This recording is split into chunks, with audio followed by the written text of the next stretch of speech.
I assume that we can hear, they can hear us in the hall?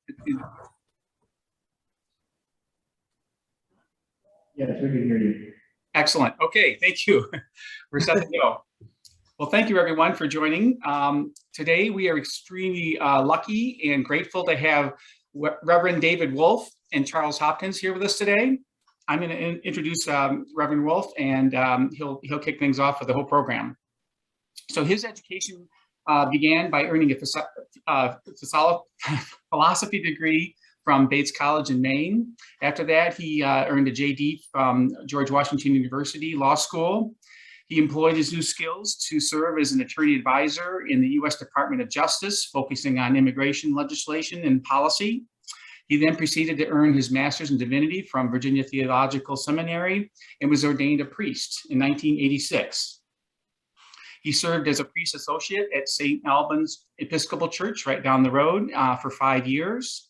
After that, he moved to Paterson, New Jersey, which is an urban suburb of Newark, where he served as rector at the St. Paul's Episcopal Church. And if that wasn't enough, he was also served as CEO of St. Paul's Community Development Corporation, which is St. Paul's outreach mission for its multicultural bilingual community in one of the poorest small cities in America. In 2012, David and his family returned into the DC area, and lucky for us, because he serves now, since then, as the executive director of Samaritan Ministry of Greater Washington. He led the visioning process to expand their Next Step program to new locations throughout the area. And he also enhanced it by adding the Strive job readiness training. And that's what we're going to hear about today.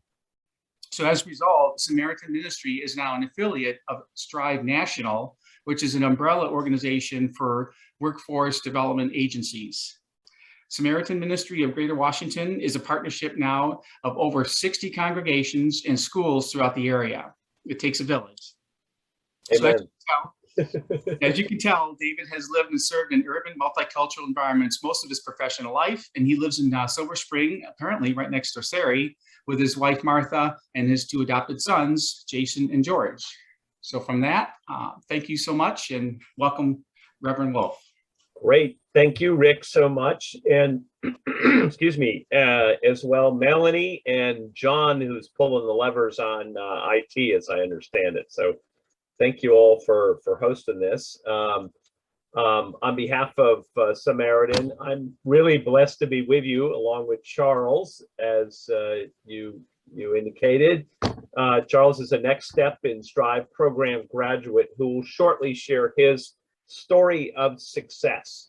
But first, I want to acknowledge your leadership who make this possible, and in particular, not just what's happening this Sunday, but the partnership that we share with you and, yeah, over 60 congregations and schools, because it's your collective leadership to make it happen. And your present partner rep, who's not able to be with us this weekend, but is Roxy Wolf, but she did all the initial work to set this up. And I also just want to acknowledge your clergy, in particular Sari, who I know well and has been a faithful cleric stewarding this ministry as well. So thank you all. Second, before I introduce Charles or hand it over to Charles, I want to remind you more broadly who we are and what we do at Samaritan Ministry and where we're going. And I should say at this point, of course, we're going to have some discussion and questions. Charles and I will present for a while, but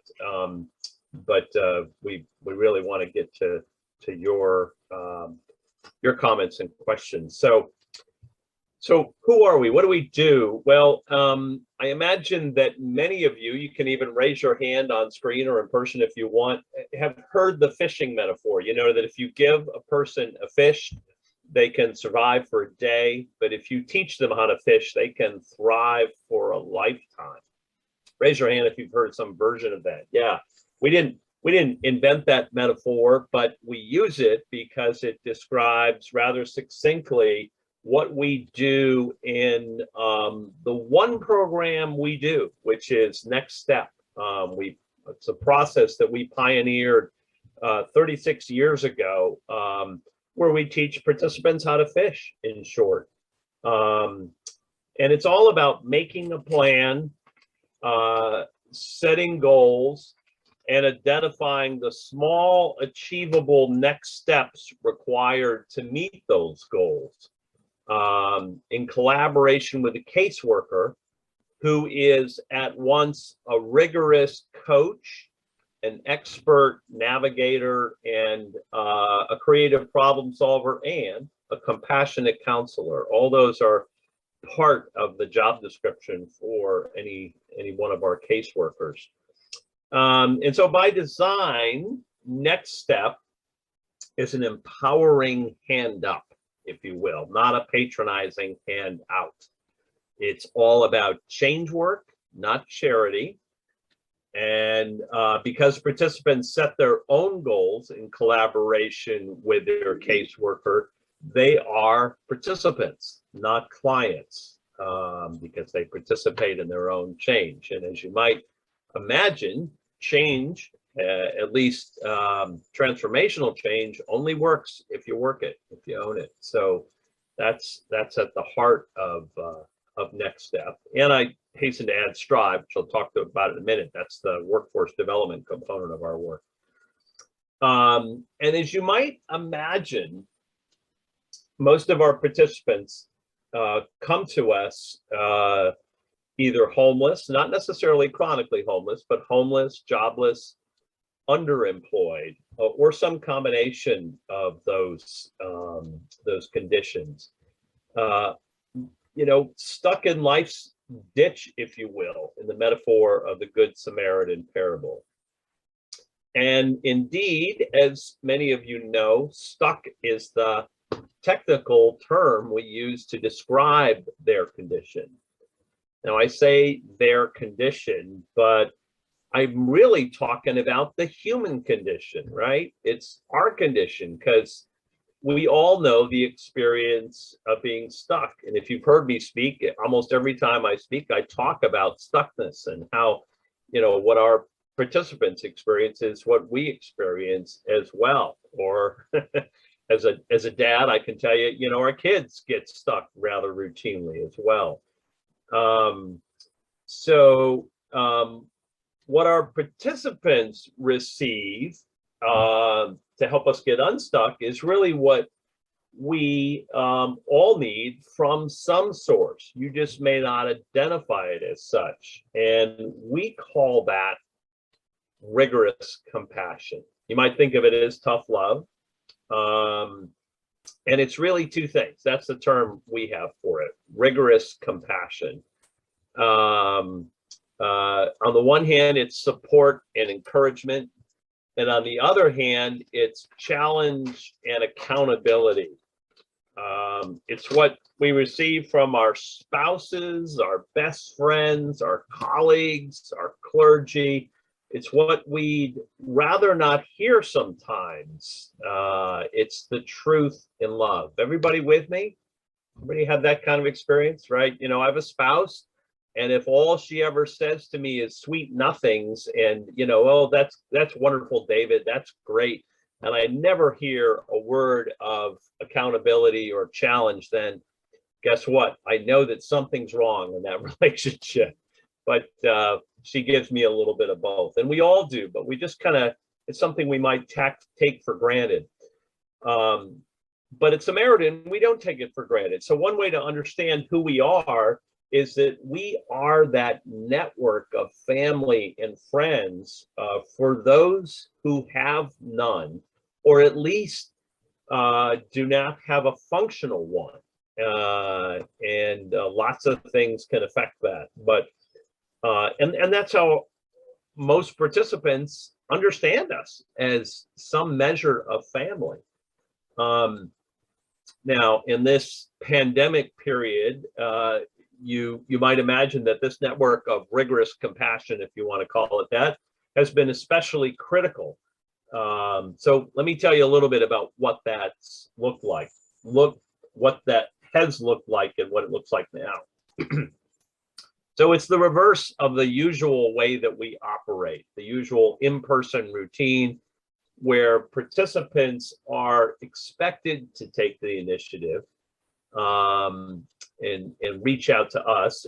And in the last couple of years, caseworkers have rather aggressively reached out to them, going the extra mile, as we say, in the context of this crisis, and giving participants the essential items they need. We've been open to some degree all during the pandemic, but largely operating outdoors, even in the cold weather, to give people the stuff they need, but also to have brief conversations and set up longer conversations on the phone or via Zoom. We call it front porch hours, because in all of our main offices, we have front porches that are covered, and so we can at least be shielded from the elements that way. We're now seeing some folks inside, but as you can imagine, that's a tricky process. In our three main offices, by the way, we've got more locations, as in 5 approaching 6. But we have an office in Northwest and Southeast Anacostia and in Arlington, Virginia. And some of the items we give people, obviously it's been PPE as well as the usual food, but in particular fresh fruit and veggies. There's a lot of enhancements that have come along with the pandemic. But our biggest pivot during the pandemic, as Charles knows well, has been our Strive employment readiness training, essentially soft skills training that 2 years ago we started delivering virtually online, and so that's continued. We're hoping later this year, pretty soon, to re-engage folks in person, as well as streaming for those folks that can't make it to class on a particular day. Our latest initiative connected with the pandemic and the massive pivot that everybody is going through in terms of virtual meetings and classes is something called Loan to Own, the Loan to Own initiative, which builds on the digital literacy training that we've offered participants. But realized in that process that while most of our participants may have an iPhone, they typically do not have a desktop or a laptop, never mind a desktop. And that's critical for doing job interviews and writing resumes, and you actually can't do everything on the phone or very effectively. And so we are literally giving laptops to participants when they accomplish their first goal. So initially loaning devices like that out, and then they own it once they accomplish their first goal. So that's among the really critical steps we've taken to empower folks so they continue the work at home as well, not just in our offices, and that's a big shift. Equipping people technologically as well as empowering them personally in this new economy. So that gives you a little bit more context to remind you what we do if you didn't know, and otherwise where we're going. And now it's really my pleasure to introduce Charles Hopkins, who will, trust me, make this all come alive, and then look forward to our discussion following that. So Charles, take it away. Well, thank you, Dr. Wolf, and I'd like to thank everyone for participating in this program today. Yesterday, I was in Baltimore City visiting a friend, and the friend told me prior to coming to Baltimore that they had tore down the Maryland Penitentiary. So I wanted to go by there because 48 years ago, I was in the Maryland Penitentiary. 48 years ago, I made my life's journey, the start of my life journey started with the Maryland Penitentiary. So we went by there to see what it looked like after they destroyed it. And what they basically did, they basically just kept the centerpiece, which is, I guess they're gonna use for historical purposes. But as we was riding down and going back to my friend's house, I was thinking about that journey that I went through, because December the 5th of 2019, I was released from the Maryland Penitentiary. I was released from the reception center in Baltimore, and it was just 3 months shy of me serving 49 years in prison.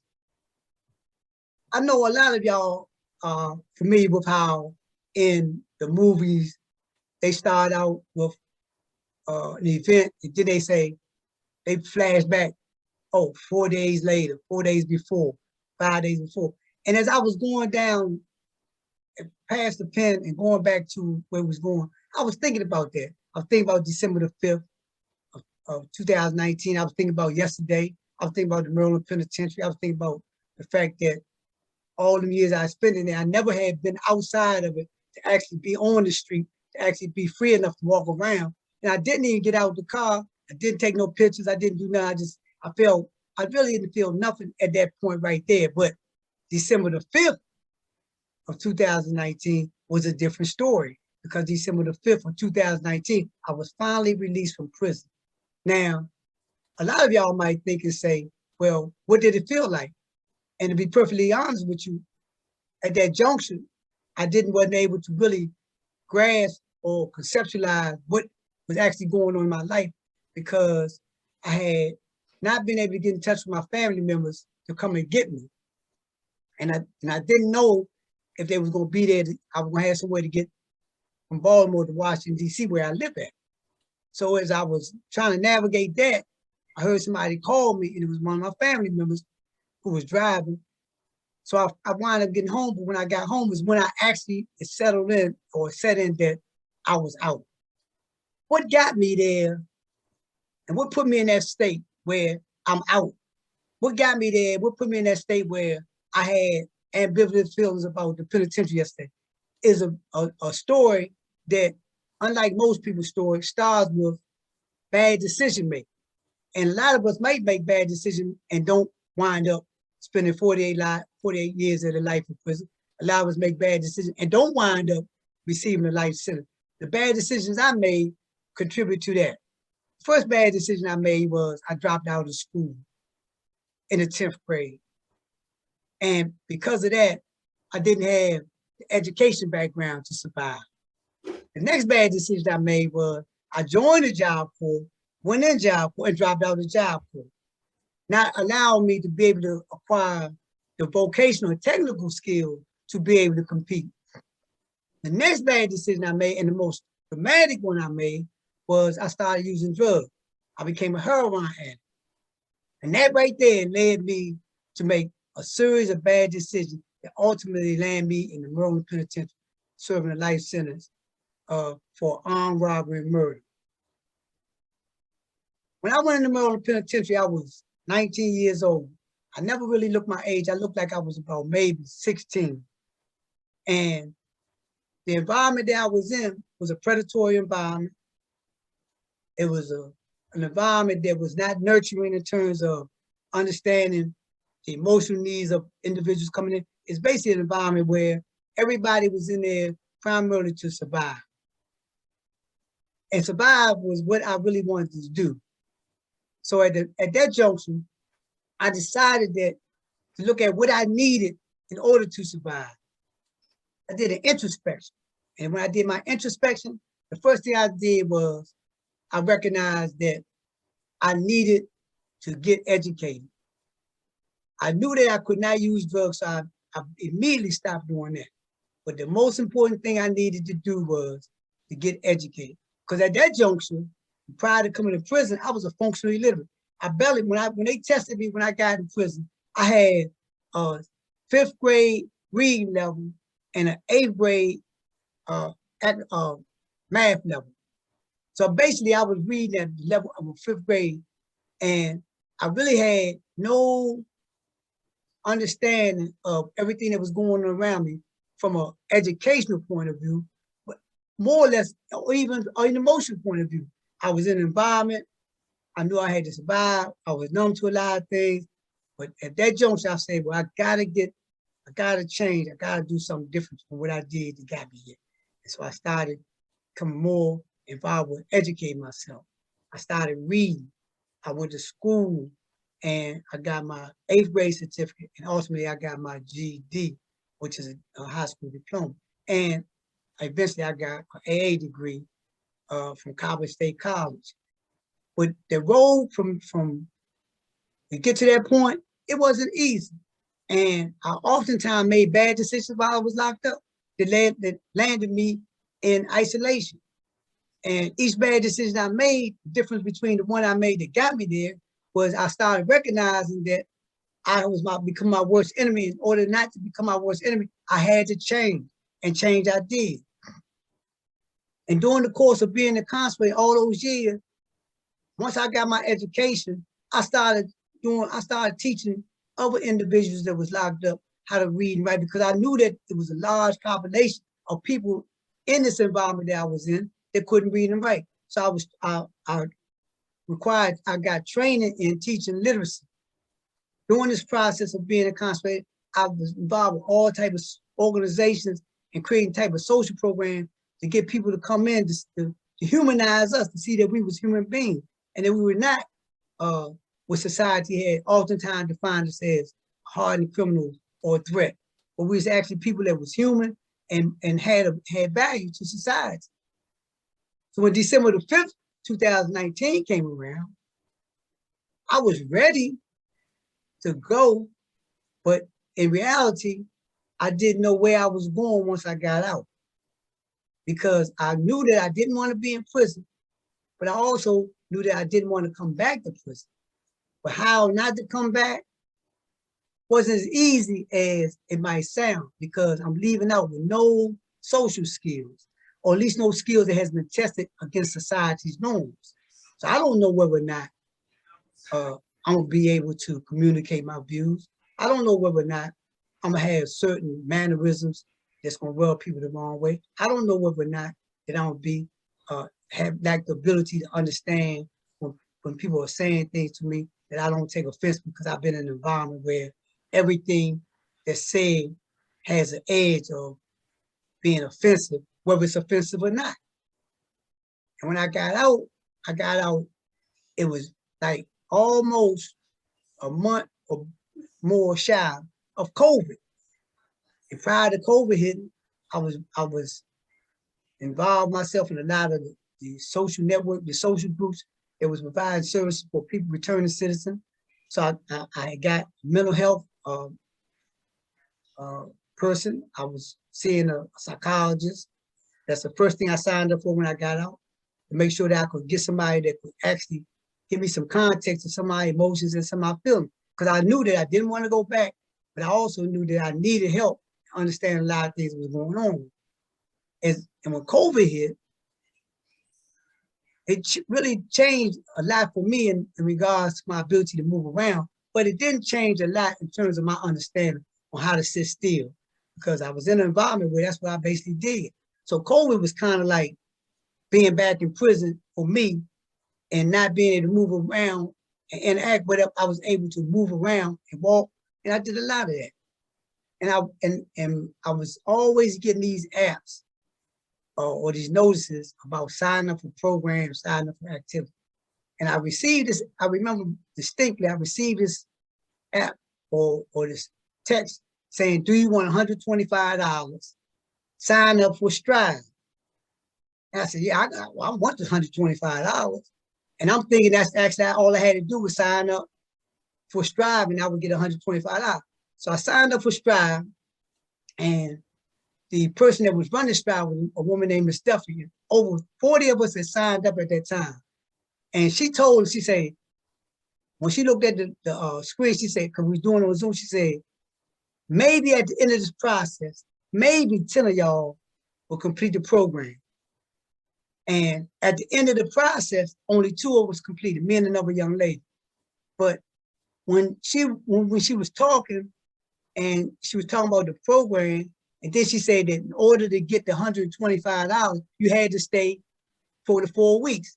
Now, disappointed as I may have been, I said, okay, I'm not doing that. I'm gonna stick it out.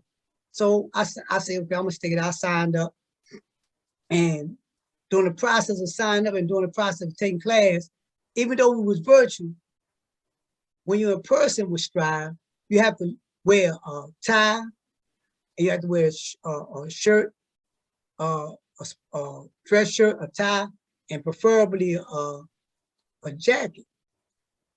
When we came on Zoom, I would come on Zoom with, one time I came on Zoom with my t-shirt on. It was a colored t-shirt, and she told me, say, listen, that's not appropriate dress for this class. And I'm asking, I said, well, like, all we're doing is going back and forth when it's having this information, and we basically interacting with it. So why would I have to change what I'm wearing in order to get the information? And then she made me aware, saying, well, this might be the case right now, but you're actually at your job. And when you come to your job, you have to dress appropriate. And you have to have that kind of mindset that to be presentable. Although it was a difficult process going through Strive for me, because it was my first time being in a co-ed environment. It was my first time being in an environment where the person in authority wasn't authoritative in the sense of, if I didn't do what they said, it was going to result in some kind of consequences. More so, if I didn't do what they said, it would just result in maybe us getting one-on-one and the person trying to figure out why I'm having problems conceptualizing what's going on or what's the source of my discomfort in this situation. So it was a new and a learning experience for me, but I finished it. And the reason why I finished it, because Miss Duffy, who was in charge of the Strive program and the case management system they had, I had a case manager named Miss Nolte. And Miss Nolte was always contacting me, always networking with me, always assessing my interests, and always giving me information about programs or activities that were going on to get me to become more involved with like networking with reentry type activities.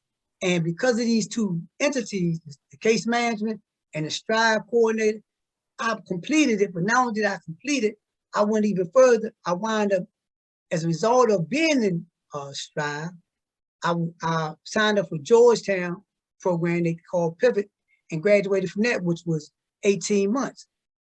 I had also got a job prior to, once I got out of Strive, prior to signing up for Georgetown. And in the course of all this, I was homeless. I was living in a shelter. So I was in a shelter when I was doing the Georgetown Pivot. I had became homeless right after I completed Strive. And in the course of being homeless, I was in a shelter, and the shelter wasn't ideal environment, but it was a good environment for me because all the people in there pretty much had their own agenda and didn't interfere with what I was trying to do. And because they wasn't interfering with what I was trying to do, and I was trying to stay out, I was trying to get some type of security, I was trying to give me a place to stay. And because of my involvement with Strive, it gave me the foundational information, which was important for me. It gave me the foundation information to understand how to do an interview. It gave me the foundation information on how to communicate.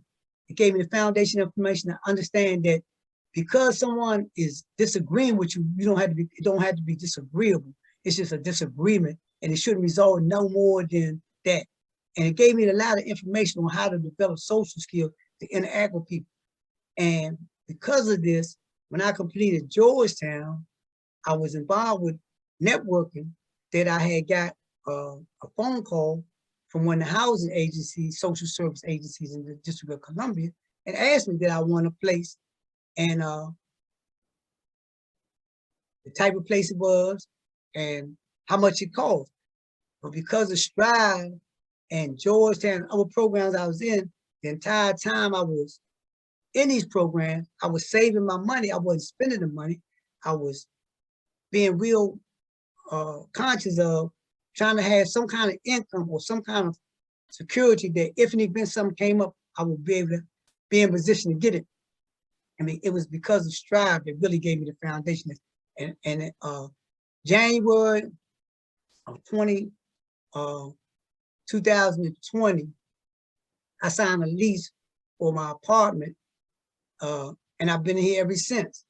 And that was, I had been out all of a year, and in that year's process, I had acquired a wealth of information from Strive.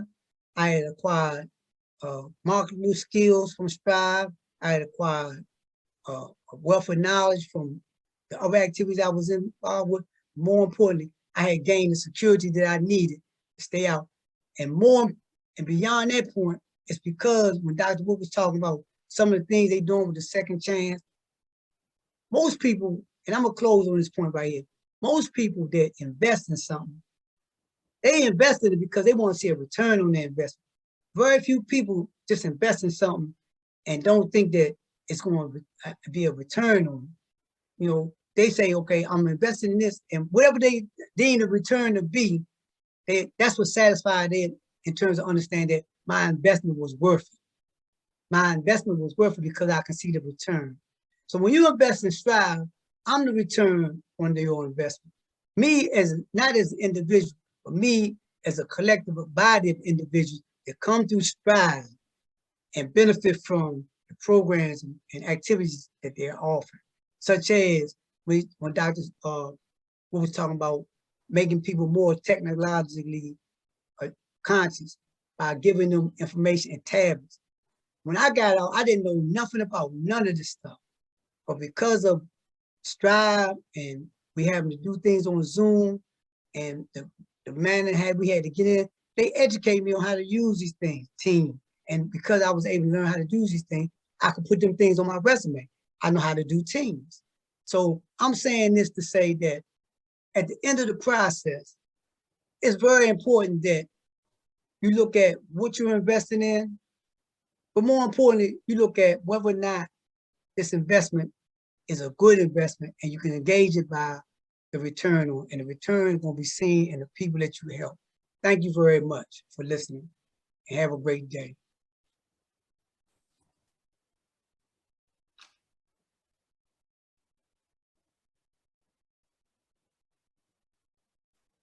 Well, we invite your questions and comments at this time. Anything, Charles, or for me? I had one quick question, Charles. How did you hear about the program? Thank you very much. And that's an interesting question, because I was just talking to Dr. Bush earlier about trying to generate some support for Strive. And the way I heard about it was they have a network, a reentry network, and Strive put their information into that network. And when they send out the text messages, they send the text messages out to anybody that signs up for the receiver. And I was in one group, and the woman asked me, say, do you want to receive text messages about resources that's occurring on a daily or throughout the month for returning citizens? I said, yeah. And that's when I seen, like I said earlier, they said their advertisement was kind of tricky, because they said $125, get $125, sign up for Strive. And that's what I actually thought I was going to get by just signing up. But at the end of the process, I got way more than $125. I got a good friendship with Dr. Wolf, and I got a good opportunity to give back. And if you don't mind, I don't want to hog the floor. Just one more quick question. Please. So after being incarcerated for that so long, what was the hardest thing for you to come, to reintegrate with society? I think, and as I look back on it in hindsight, I think it was me not understanding people and understanding the effect I might have on certain things, my mannerisms and their mannerisms. And it wasn't so much as I was doing something to be like a brazen or confrontation. It was just subtle things. Because I was staying with a family member, and I didn't really realize that for the most part, I stayed in my room. And I would come out, clean up, I would do stuff like that. But in terms of being sociable, I would just come in and go like I was back in prison. And it created a lot of tension between us, because I didn't really feel like I had, like, well, I'll come out and talk or whatever. I'm doing what I'm supposed to do. I'm cleaning up, whatever chores you want me to do, I'm doing. But at the end of the process, it was really that. And I was talking to somebody the other day, and they were saying they were going through the same thing, that they constantly, it was like a constant isolation. So it was really that, getting used to being around people and interacting with them, and not being, overly cautious about the conversations, or being somewhat reserved about talking or interacting. That's really what for me was. Wow.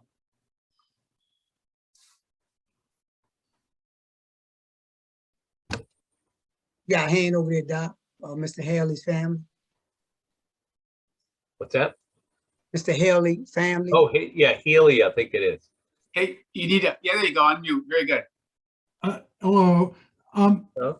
First of all, I want to thank both of you for your presentations, but particularly you, Charles. Thank you. And not just thanks, I want to commend you or praise you. I think you present yourself very well. And I don't know whether, you've been like that for your entire life or what you've learned over recent years, but I think this is a good demonstration of where you are right now, at least. And I thought you did a great job. So thank you very much. This may go to, maybe you can respond to this, Charles, but it's sort of, it might be a little more David focused. Part of Charles's discussion of Strive, he gave us some statistics that didn't sound great. And I think, Charles, maybe you said that when you heard about Strive, and I think you said maybe 40 or something started with you and only 2 finished. David, are you sort of constantly fighting numbers like that? Or fighting's not a good term, but Right. Yeah. are numbers like that? And how do you, like, part of Charles's story is, part of what he conveyed to us as a recent story, but clearly Charles was motivated, like early on entering prison, that he decided he had to get educated, and he's been making steps for a long time. So trying to sort of put into the puzzle harder pieces of the puzzle than maybe Charles was. Right. Well, thanks for the question, because it's a good one. Yeah, it's actually not quite that stark. I think, Charles, your numbers were like 20 to 2 or something, but they're, in any event, that there is a considerable drop off, and that's consistent with other Strive affiliates. His particular class was pretty stark. Part of that, remember, is that we were just starting virtual courses in the pandemic. His was one of the first classes, one of the first cohorts, and so the drop off was a little greater. Usually, it's around 50%. So if 20 people start, 10 people make it. Now, the reality is we want, and the national umbrella group that we're affiliated with is Strive National, based in New York. There's an effort to have a better yield.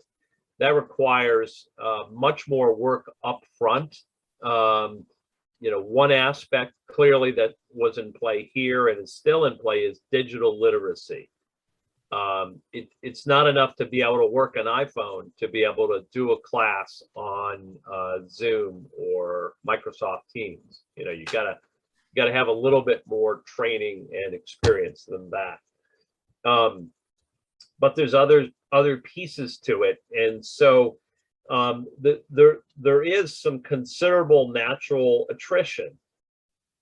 That said, part of the process invites people to join another cohort if this one doesn't work out. In other words, you remember Charles' example of showing up with on Zoom with a t-shirt, nothing but a t-shirt. If he had done that, I think one or two more times, he would have been excused from the class. And the reason is, this is a simulated workplace. It may be online, but it's a simulated workplace. And so whether it's in person or online, if people do that, they're asked to leave, and they're invited to come back for another try, another course, the next month or something. So that's an important point too, because it's not forever and ever, but there's a considerable rigor to it for a good reason, that, we're trying to teach folks the soft skills that will prevent you from losing a job, once you got started. But yeah, the numbers, again, a typical class would be something starting off at 20 and maybe 10, 12 finish. But some people will try it again. And so there's a group of folks, as Charles knows, because we've talked about it, that I mean, yes, they're chronically unemployed in it, and at a certain point, they've got to make a choice. Do they really want to get the discipline it takes to sustain meaningful work or not?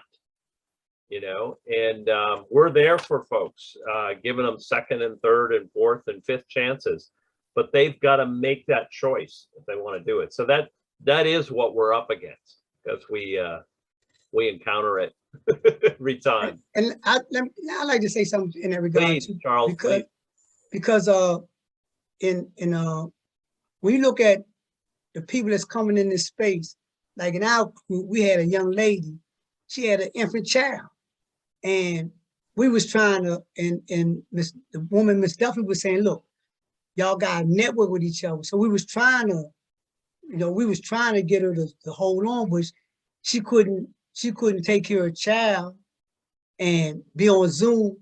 A couple of my class members was having problems. I found out where they lived at and went to where they was at to try to get them. But there was so many other things going on with them that impacted. And me and Dr. Wolf talked about this, and I think they making efforts to, in their case management system, is really where it's going to come down to, and they understand the needs of the individuals that come in them spaces, and to be able to say, okay, you got a problem, you got an infant child, we're gonna make sure that you get the attention you need so you can complete this.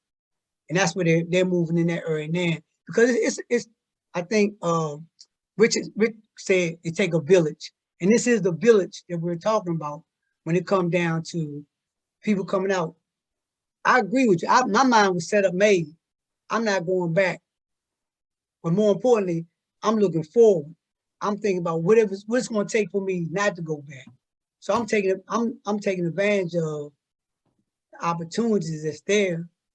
But I don't have an infant child. It's just me by myself.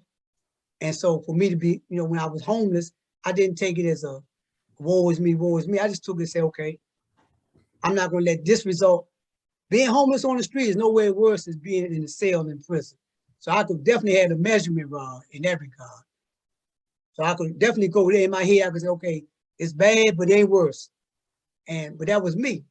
I think that in terms of Samaritan ministry, and with the shifting, the COVID restrictions, that the people that's coming in now, they'll be more apt to take advantage of the services, because they have a multitude of services that's going to come along with Strive.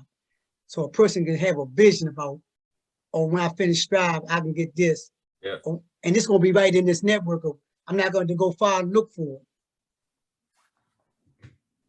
Does that answer your question, Mr. Healy? I mean, is that helpful? Yes, particularly Charles pointing out that, that they were encouraged to be,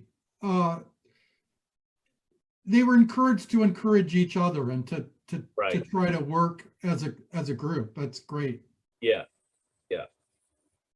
It's it can be frustrating work, I'll tell you. not for the faint of heart. But the other let me just say this quickly. The other statistic worth knowing is that the retention rate is consistently over 90%. So that's why we're doing this work. That's why we acquired Strive, because once people get employment, it's very sustainable. They've really caught on. Yeah, I think that's a testimony to your approach, that they realize you have to make them realize that they're the ones that are going to make the choices, right? And Right. earn it. You know, you can't do it for them. So Right. the process works, but it's hard. Yeah, that's exactly right. And I think that's the biggest thing when people such as myself, so that's the biggest thing that need to be understood about us is a lot of us come out thinking that somebody owe us something. And if I come out thinking somebody owe me something, then if I come to you, Rick, and say you owe me, and what you provide the service, and your service is you give me some directions. If I don't believe that you meet my need, I'm not going to continue to network with you. But if I come out saying that, you provide me with an opportunity, and I understand that's what it is, Right. and that this opportunity will lead me to something else and something else and something else, then okay, I'm taking what you say. You say, well, go call these people right here, go by there and see what they say, contact me, let me know what they said, and it's a back and forth like that. Then I'm taking that information and moving forward, and that's what Strive did. Strive, Miss Nolte, I went to one program, and I was trained to be a CSW, case manager, and I took the course, and they said I needed my a GED. I had to give a copy of my certificate, and Miss Nolte had called me, and we was talking. I was saying, yeah. She said, what you doing? I'm telling her what I'm doing. I said, well, I need this. She said, well, wait a minute. I know how you can get that. And mind you, this had been like about 3 months. I hadn't talked to her in about 3 months. And when she was making her rounds, and when she said it, she immediately put me in a space where I got that information. But had I not took advantage of Strive when initially, I would never got that call. I would never got that help. However long it took for me to get it at that time, I would have never got it had I not took advantage. So a lot of times, like Dr. Fisher said, Dr. Wood said earlier, teach people how to fish. If I ain't gonna pick up no net, then why should I blame you? Why should I blame you if I don't pick up what you say? Like, look, okay, right. Throw this in there, pull this back out. I say, and I'm sitting there like this here. Well, really, see, I don't think that's gonna work for me. And you steady pulling fish out, and I'm saying like, I'm constantly telling you why I don't think it's gonna work for me. I can't blame you. You say I'm gonna teach you how to get a job. I'm gonna show you the skills that you're gonna need to be able to impress people enough to want to hire you. I don't sit there long enough to take advantage of it. And on this last note, I ran into somebody that graduated from Strive that was in Georgetown with me. And one day we was talking, and he said, so we was talking about what we was doing. I said, yeah. I said, man, before I came here, I was in Strive. He said, you was in Strive, and all our experiences would say, oh, you remember Miss Duffy? Yeah. And we started talking about, and it was like a mini reunion. And he was in a space that I was in because of Strive. Right. Yep. So Ann Wild has asked the question in the chat, everyone. How do people learn about Samaritan ministry? Charles, I'll start that. You clearly shared how you learned about us. So I'll build on that. Most people, Ann, learn about us through word of mouth. They may learn, as Charles did, through communication, inviting folks to consider Strive employment readiness training, because we do put bus ads out there and send messages to people that are returning citizens, re-entering society. But there's also an incredible person-to-person informal network where somebody says, hey, Samaritan, and this is pretty typical. Samaritan Ministry is a place that will work with you as long as you want to work it, and they really care. And you know, they're much better than your usual case manager, and that's what we're known for: treating people with dignity and respect, recognizing the dignity of every human being. So that word gets around town, and it's not necessarily by the internet, you know, it's just the traditional word of mouth. But we do work all those other channels as well as through our partner organizations, partner churches like yours. So hope that helps, Ann. Well, I just want to say thank you so much. Thank you, Rick. The website's on the chat. It's just SamaritanMinistry.org. Easy to remember, and make sure it's singular. And you know, it's an ongoing mission that's so critical. And you know, we can talk to Roxy, our contact here, to learn more about it. And I wish you great success, Charles. You have a lot to offer, and you've got the cred, and you walk the walk. So it was an honor to meet you today. Thank y'all. Thank you, everybody. Thank you very much. Yeah, thank you, Rick, and everybody else that made this possible. Just a few notes building on what Rick said. Yeah, if you want to volunteer, we've had a lot of volunteers from your church over the years. Michael Konefel is one of the most recent and active volunteers. I know he's living in Miami, I think, or certainly Florida, but invite you to consider that.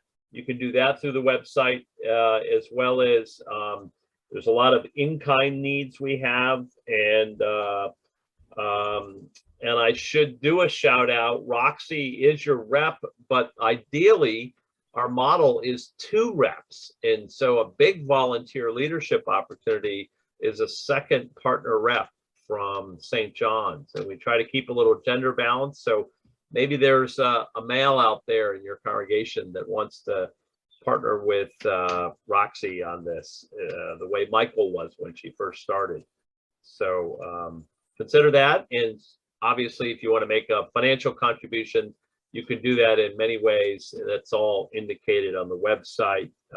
It probably doesn't say you can write a check and mail it to Samaritan Ministry. You can do the old-fashioned thing and do that, and just make it payable to Samaritan Ministry, and put ENN on it if you can, because that's the Empower Our Neighbors in Need campaign that we're in right now. So. Wonderful. Well, enjoy this perfect weather. I don't think we've had such a good Memorial in a long time. Right. Amen. Thanks again. Thanks, Rick. Thanks, Melanie. Bye.